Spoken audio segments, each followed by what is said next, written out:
Shalom and welcome to another in our series of podcasts from Temple Beth Am, a dynamic center for conservative Judaism in Los Angeles. Turn in your Machzor to page 243. It's both special when Yom Kippur falls on Shabbat, but it's also a little bit sad because we have to skip over 243. And we don't get to sing Avinu Malkeinu as a community until Ne'ilah. Because we don't say it on Shabbat, because part of Avinu Malkeinu is making a direct request of God, and even though there are prayers on Shabbat that end up being direct requests, traditionally we omit it on Shabbat. But it doesn't mean that we can't talk about it.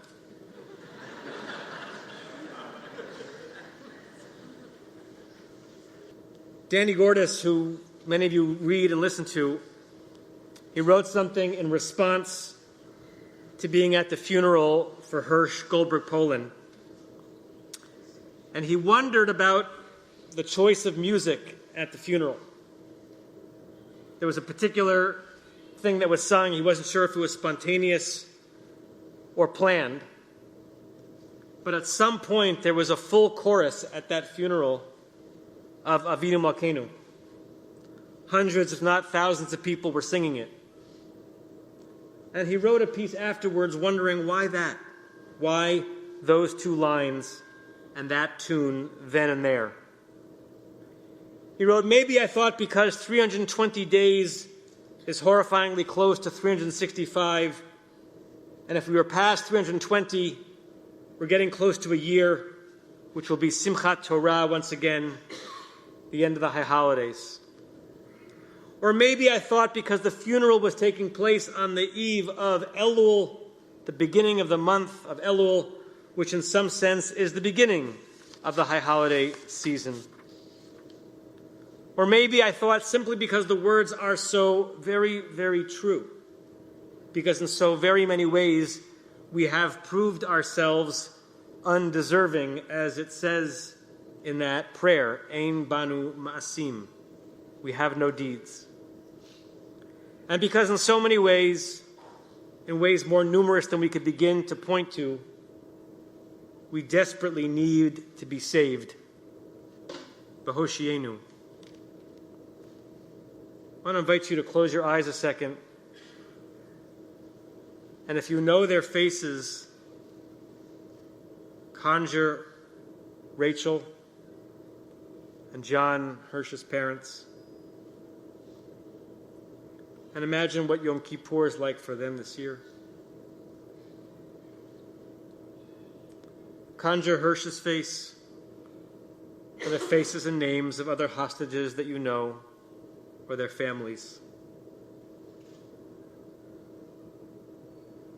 Think about Omer Nutra, once a USY regional president from Long Island, an active member of a conservative shul, now in Gaza for over a year, we hope alive, hungry and trembling,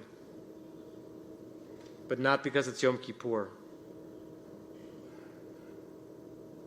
And think about our exquisite blessing of being able to be here together today, to pray in peace,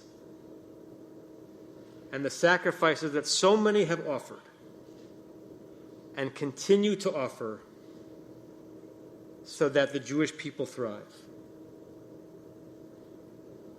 We don't need to say the words and recite the liturgy in order to appeal to our heavenly parent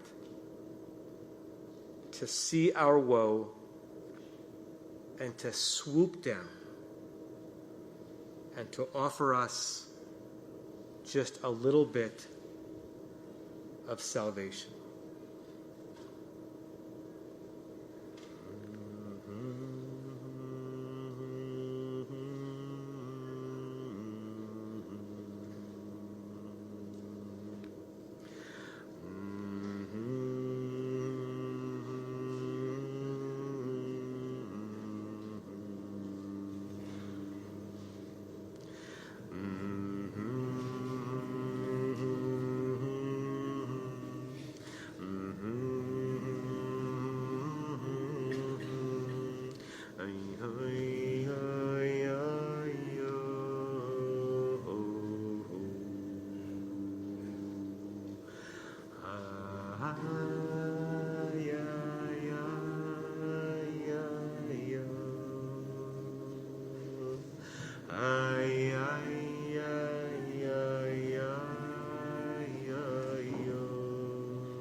Ay, ay, ay, ay, yaba, ay, ay, ay, ay, ay, ay, ay, ay,